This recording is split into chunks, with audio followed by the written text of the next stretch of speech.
Today's trip to the bookstore takes us to Marylebone in London. This is Daunt Books. This is the bookstore that the Daily Telegraph called the most beautiful bookshop in London. And I would agree. The oak panelling and the oak banisters. And you can see, and you'll see this in a moment, that the books are categorised and organised by country. It's a bookshop for travellers, essentially. And Daunt built up their reputation on travel books, but they throw in smatterings of literature, poetry, children's books, and all that as well. I like the downstairs. I typically go straight downstairs. And today I was looking specifically for Indian literature, but I do like to, almost always, I'll go immediately to the Japanese section if there is one. And obviously, as this is split up into the different countries of the world, it does have a very good Japanese section.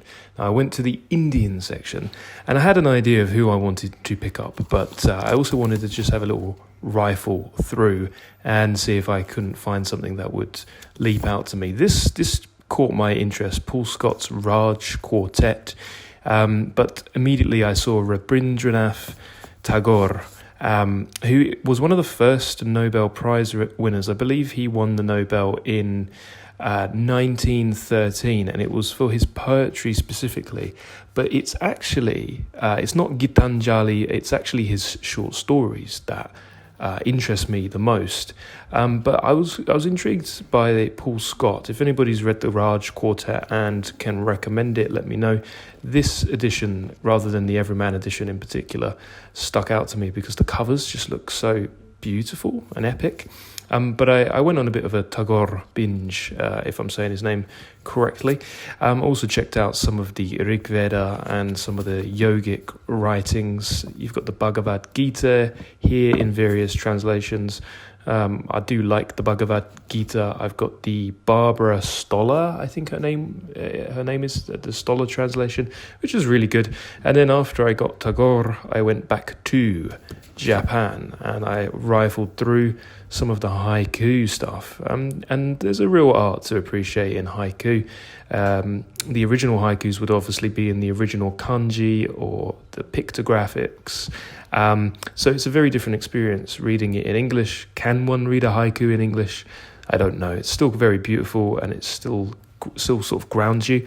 If you want a good Japanese writer, Yukio Mishima is one of my top recommendations. We did a podcast on him. I've got a video on the sailor who fell from grace with the sea. A lot of people like Murakami, and I like Murakami, but there is way more to Japanese literature than just Haruki Murakami. So I would highly recommend Mishima. I would also recommend Yasunari Kawabata, particularly his palm of the hand stories are beautiful. I just like some of the typesetting in the Japanese or the translated Japanese works, and the pictures are always very striking and colourful. So I made my way upstairs and I thought that would be it for me.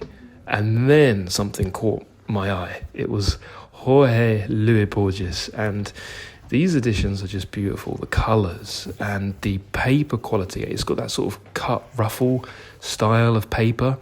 Really, really beautiful. I do love Borges. He's one of my favourite short story writers. If you want to get started with Borges, the Library of Babel comes highly recommended.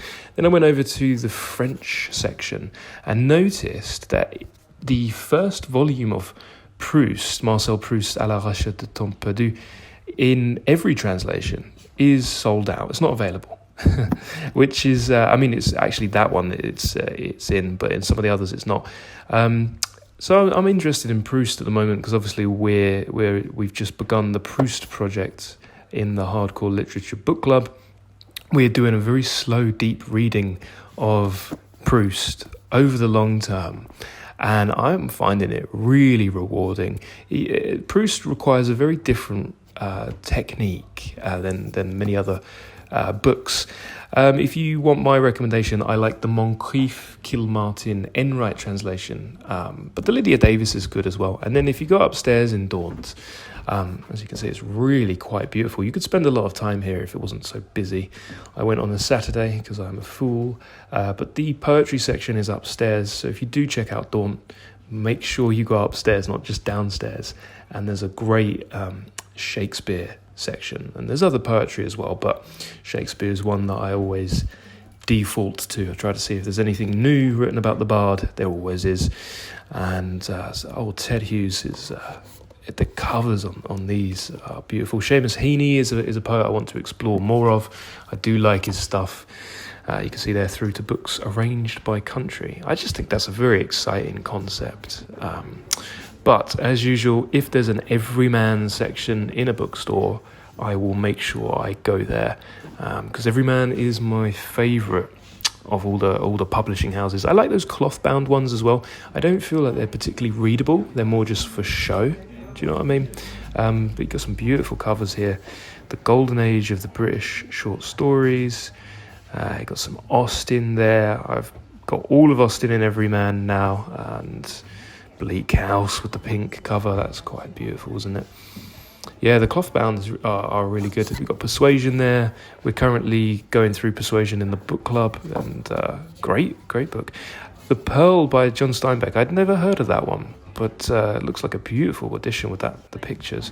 John le Carré. Le Carré is good if you like sort of spy stuff. H.P. Lovecraft is good fun if you like gothic horror. Harper Lee, To Kill a Mockingbird. I have so many editions of this book, and I have yet to give it a proper deep read, unfortunately, but I'm excited to do so. Agatha Christie, always a good shout. Got Lord of the Rings there, J.R.R. Tolkien, with some beautiful illustrations. And I actually regretted not purchasing this, because I have this already, but not in so beautiful an edition. The Earthsea Chronicles by Ursula K. Le Guin. Fantastic writer, great imagination when it comes to science fiction and fantasy. Jeeves, always a good shout. And it seems like Murakami has a new short story collection. His most recent one, was it Men Without Women? It was a bit odd, but it was worth a read. The Aeneid has a new translation. There's always new translations of Virgil and Homer. And then I left, and it's a good walk through London near Daunt. You can go through Marylebone, go to the park. It's quite a scenic area, but I had my Rabindranath Tagore, and I was quite keen to get back and crack it open and start reading through it. And at this time of recording, I've read quite a few of his stories now and his poetry. And I'll be making a video of my favourite Rabindranath. I've got to learn to pronounce his name before I do a video. I'll be making a video of my favourite short stories from him.